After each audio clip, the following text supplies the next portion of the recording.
Hello everybody. I wake up now. No. I'm waking now. I'm waking now. Uh, Going to drink tea.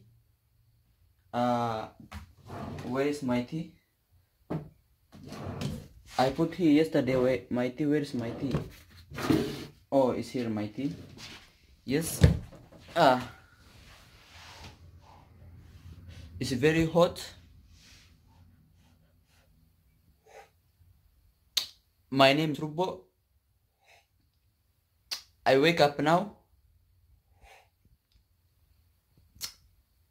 I'm going to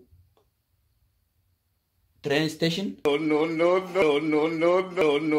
station. Calculation. Calculation. Destination. It's very hot.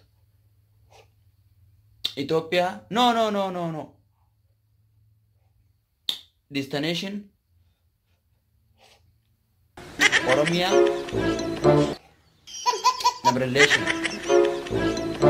Observation. Calculation. Kuni afaan Ingilishii haaraya jechuudha. Akkasi.